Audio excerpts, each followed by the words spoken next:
आइए हमारे साथ कार्यक्रम में शामिल हो रहे हैं बाजार के जाने माने फंड मैनेजर और हिलियस म्यूचुअल फंड के CEO Dinshaw Irani sir. Dinshaw sir, good morning.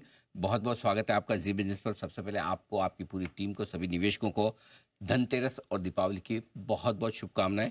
उम्मीद करते हैं, प्रार्थना करते हैं सर, ये दीपावली आपके लिए मंगलमय और शुभ साबित हो। बहुत बहुत शुक्रिया सर समय देने के लिए। सबसे पहले बाजार के मूड माहौल से ही शुरुआत करते हैं। दिवाली से 10-15 दिन पहले लग नहीं रहा था कि इतनी बेहतर दिवाली हो सकती है, लेकिन दिवाली आते आते चेहरों पे थोड़ी सी मुस्कुराहट भी आ रही है, रौनक भी लौट रही है। क्या समझा जाए सर, दिवाली ये वाली और आने वाली दोनों बेहतर साबित होगी? धन्यवाद पहले तो अनिल जी, आपके शो पर आमंत्रित करने के लिए, और आपके दर्शकों को भी दिवाली की शुभकामनाएं, धनतेरस की शुभकामनाएं। अनिल जी, एक्चुअली सॉरी, जो दिवाली हमने सोची थी, हमने तो यही सोचा था कि एफआई आ जाएंगे वापस। तो आस्ते आस्ते करके एफआई आ गए। एक्चुअली आपको याद होगा, पिछले शो पे हमने यही बोला था कि ये जो जीएसटी का मूव जो ये गवर्नमेंट ने किया है, एक ब्रह्मास्त्र की तरह है कि डिमांड वापस लाने के लिए। और वही हुआ। देखा आपने कितना जोरों का डिमांड आ गया, at least two wheeler, PVs, passenger vehicles में, फिर व्हाइट गुड्स में।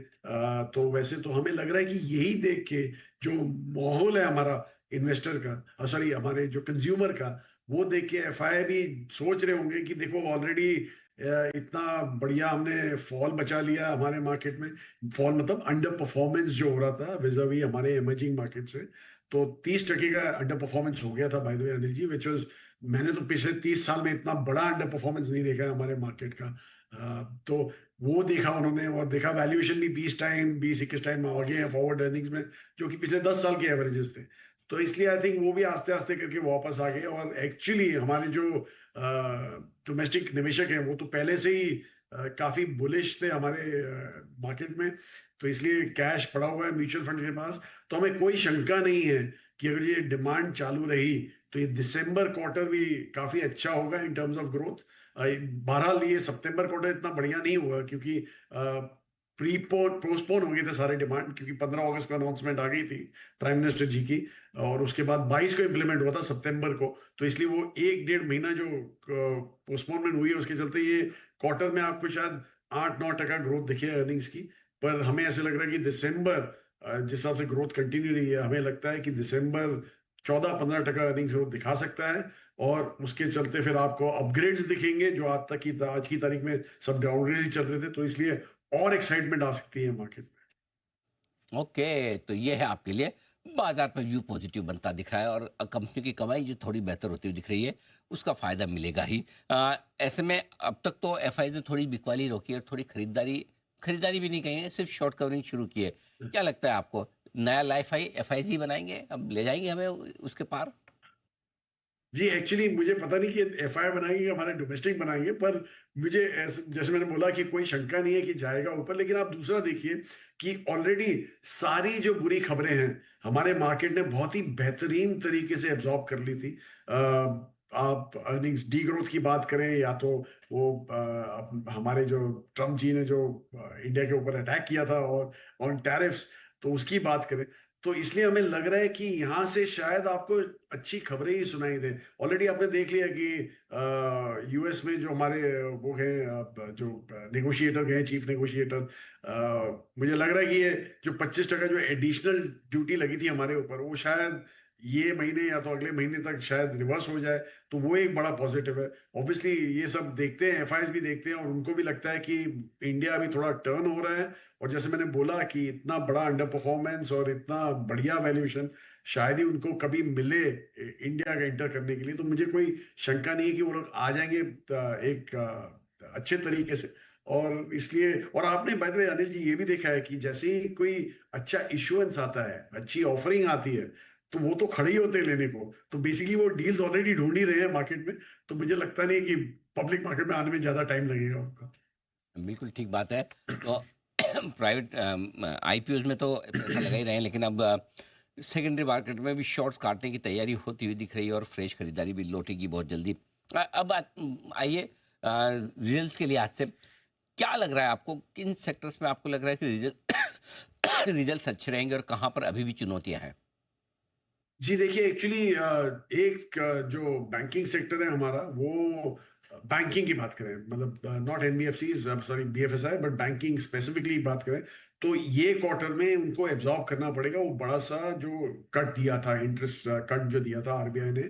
तो इसलिए हमें लग रहा है कि वहां पे थोड़ा आपको निम, नेट इंटरेस्ट मार्जिन जो उनके हैं, उनमें थोड़ा कंप्रेशन दिखेगा। बहरहाल जो उनके नंबर्स थे, वो तो बहुत ही, जो एडवांस नंबर्स जो आए थे इन टर्म्स ऑफ डिपॉजिट या क्रेडिट ग्रोथ, वो काफी अच्छे थे, काफी एक्साइटिंग नंबर्स थे। लेकिन मुझे लगता है कि निम मैनेजमेंट में थोड़ा कंप्रेशन दिखेगा आपको, शायद आपको एक फ्लैटिश सा क्वार्टर दिखे बैंकिंग में। एनबीएफसी तो बहुत ही बढ़िया करेंगे, हमें कोई शंका नहीं है वहां पे, क्योंकि उनके जो फॉरवर्ड नंबर्स आपने देख लिया, जो बजाज के फॉरवर्ड नंबर्स आए थे फाइनेंस के वगैरह, वो तो एक बेलवेदर ही हो गया हमारे एनबीएफसी के लिए। तो वहां पे जो consumer facing NBFC, I don't think उनके कोई प्रॉब्लम रहेगा, शायद बहुत ही पॉजिटिवली सरप्राइज करेंगे उल्टा आगे चल के। दूसरा, जो हमारी प्लेटफॉर्म कंपनीज है, पहली एक इटर्नल ने कल अनाउंसमेंट की, पर उसमें उन्होंने अपने इन्वेस्टमेंट्स बढ़ा दिए हैं, तो इसलिए थोड़ा आपको कंप्रेशन दिखा। बट आप टॉप लाइन देखिए उनकी, अब सोचिए कौन सी कंपनी 32,000 33,000 करोड़ की टॉप लाइन दिखा सकती है एक झटके में। और ये एक्चुअली उनका उनकी टॉप लाइन है, नॉट इन्वेंट्री। अगर जो आप इन्वेंट्री ऐड करें तो कोई 1,20,000 करोड़ के आसपास पहुंच जाती है उनकी टॉप लाइन, तो वो तो खैर फिनोमिनल है। तो इसलिए हमें लग रहा है कि वो एक शॉर्ट हिकअप है, शायद आपको दिखा है, और अपॉर्चुनिटी मिल रही है यहाँ पे। तो वो कंपनीज पॉजिटिवली सरप्राइज करेंगी आपको in terms of the parameters, I mean the broad parameters जो ट्रैक करते हैं उसके हिसाब से। और दूसरा जो हमें नेगेटिव जो लग रहा है, वो तो आपने देख लिया, आईटी के काफी रिजल्ट्स आ गए हैं। जो छोटी कंपनियां, उन्होंने पॉजिटिवली सरप्राइज किया है, सरप्राइजिंगली, क्योंकि वो काफी फुर्तीले होते हैं इन गेटिंग ऑर्डर्स, छोटे छोटे जो ऑर्डर होते हैं। लेकिन जो बड़ी कंपनी होती है उनको कंसोलिडेशन में टाइम लगता है, तो इसलिए लग रहा है। और प्लस एआई का तो इशू है ही, ओवरहैंग है उनके ऊपर। तो हमें लग रहा है कि वहां पे डिसअपॉइंटमेंट जारी रहेगा, वो मुझे लगता है कुछ सपोर्ट कर सकते हैं। आई थिंक मोर लेस यही है यहाँ पे। जैसे मैंने बोला, ओवरऑल ग्रोथ 8-9% आपको दिखेगी, और इन अर्निंग्स विच इज, पिछले 6 क्वार्टर आप देखें तो ये शायद एक काफी पॉजिटिव नंबर सा दिखता है हमें। सो इसलिए हमें लग रहा है कि यहाँ से आपको प्रॉब्ली पॉजिटिव सरप्राइजेज ही मिलेंगे। बिल्कुल ठीक बात है। और सर कहाँ पैसा लगाना चाहिए इक्विटी मार्केट में इस वक्त, क्या पसंद है आपको? जी, हमें तो हमारे, जैसे मैंने बोला कि बैंकिंग सेक्टर तो कंप्रेशन है, लेकिन उन्होंने बहुत बढ़िया मैनेज किया है। आधा टका जो कट आया है इंटरेस्ट रेट में, वो मैनेज करना थोड़ा डिफिकल्ट हो जाता अगर एनवायरमेंट डिफिकल्ट होता, पर उन्होंने, सबने बहुत ही बढ़िया मैनेज किया है। तो इसलिए लग रहा है कि वो तो हमारा एक गढ़ रहेगा। और बीएफएसआई पूरा, इंश्योरेंस में थोड़ा क्वेश्चन मार्क है, बिकॉज लाइफ की बात करें तो, क्योंकि वहां पे ये जो उन्होंने 0% कर दिया जीएसटी, वो थोड़ा हानिकारक हो सकता है उनके लिए इन टर्म्स ऑफ सेट ऑफ उनके जो जीएसटी है। तो इसलिए हमें लग रहा है कि वो आप अवॉइड कीजिए। लेकिन जनरल इंश्योरेंस ठीक रहेगा, एनबीएफसी ठीक रहेंगे, प्लेटफॉर्म कंपनीज ठीक रहेंगी, होटल्स, और बाय द वे सॉरी मैं कवर करना भूल गया, हॉस्पिटैलिटी, और उसमें होटल और एविएशन दोनों ही आते हैं, एविएशन भी है वहाँ पे। आई थिंक वो पॉजिटिवली सरप्राइज करेंगे सबको। और हमारे हॉस्पिटल जो है वो तो बहुत ही बढ़िया कर रहे हैं, और हमें लग रहा है वहाँ पे भी आपको पॉजिटिव सरप्राइज आएगा। सो ये चंद चुनिंदा कुछ इंडस्ट्रीज हैं जहाँ पे वी आर फोकस्ड। प्रॉब्ली 60 से 70% हमारा जो फोकस है वो ये चुनिंदा इंडस्ट्रियों में ही है, और we are very comfortable with that.